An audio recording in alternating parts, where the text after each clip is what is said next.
Well, good afternoon. As I reflect on my journey through the Assemblies of God 16 Fundamentals of Truth, I can honestly say that this study has not simply increased my knowledge of doctrine, but it's really deepened my relationship with Jesus and strengthened my calling as a pastor and a disciple maker. One of the greatest things that I've learned is that doctrine is not merely information to be believed, but it's a truth that's meant to be lived out. Every fundamental points us back to Jesus and helps us understand God's plan for humanity, for us, His church, and our mission in the world. The foundation begins with the authority of Scripture, and throughout these studies, I was reminded that God's Word is not just an ancient book, but it's His living revelation to humanity. Some call it organic, and I can see why. It really does nourish us. It's trustworthy, inspired, and relevant for every generation. And as a pastor, I've become even more convinced that transformed lives are built upon the truth of God's Word. The doctrines concerning God, the deity of Jesus Christ, the fall of humanity, it's reinforced the reality that salvation is entirely God's work. Humanity's greatest need is not self-improvement, but it really is redemption. And this makes the message of salvation through faith in Jesus Christ so powerful and so necessary.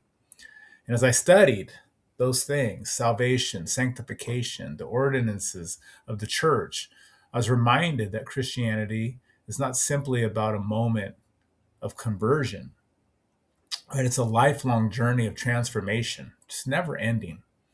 And water baptism and communion, not just empty religious practices, right? Visible reminders of God's grace and our identification with Christ, right? Always looking to root our identity in Christ.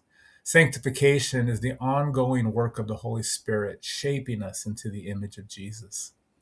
The teachings regarding the baptism in the Holy Spirit, the initial evidence, right? The initial physical evidence of speaking in tongues is especially meaningful to me.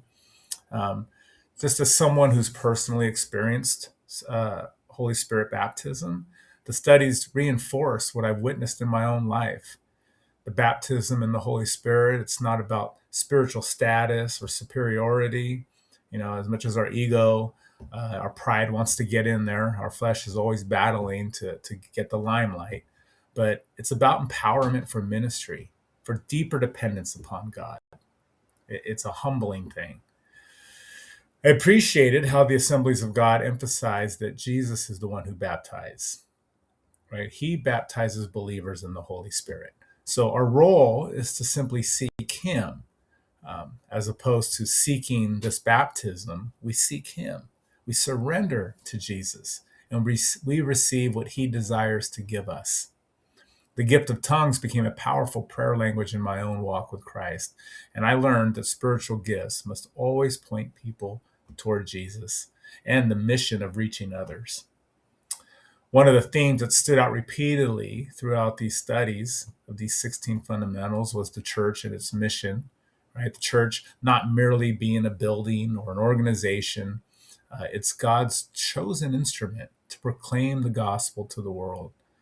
I was particularly inspired by the missionary vision of the leaders, such as Alice Luce and the Assemblies of God's commitment to the indigenous church planting. We don't always have that idea or that heart of traveling far and wide to spread the gospel.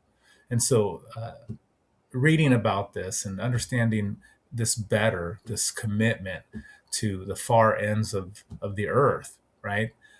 It's a reminder, the mission of the church, it's not complete until the gospel reaches every people group in every community. This emphasis on mission, it connects directly to the doctrine of ministry. And I was reminded that ministry is not reserved for pastors alone, right? God calls the equipped. He calls and He equips believers to serve together as the body of Christ. I know one thing that is important to us as pastors, and that is to build up the saints, equip them for the ministry.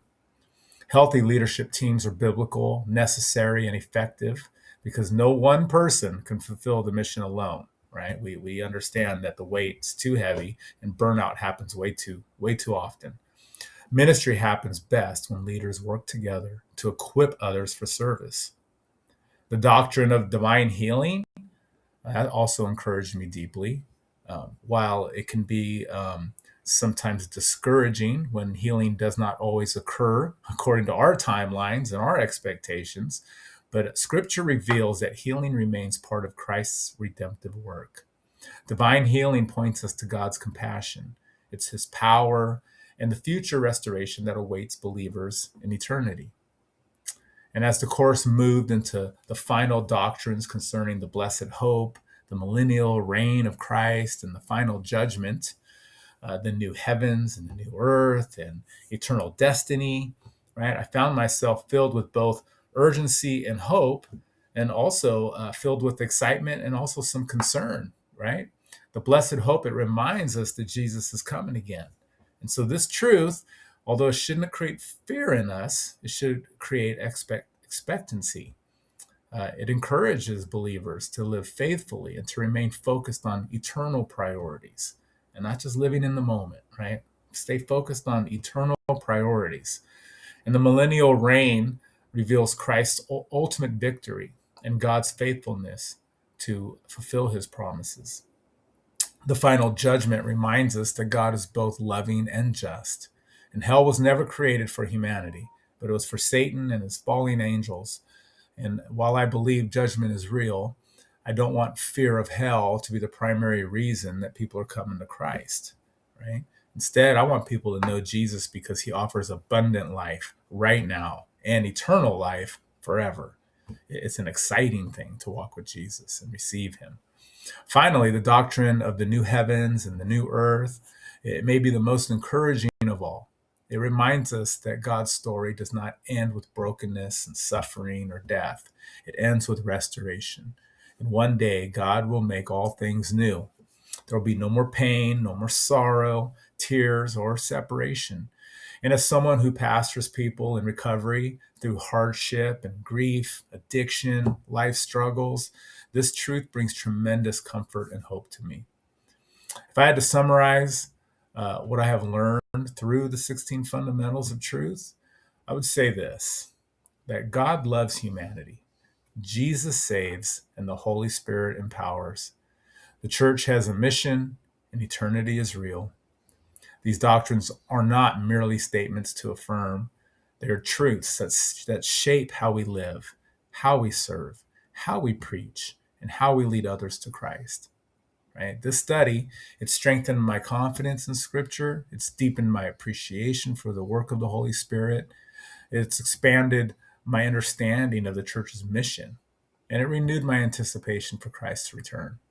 So, most importantly, it has reminded me that theology is ultimately about knowing God more deeply so that we can help others know him as well. So, thanks for joining me today, and it was quite the journey through the 16 fundamentals.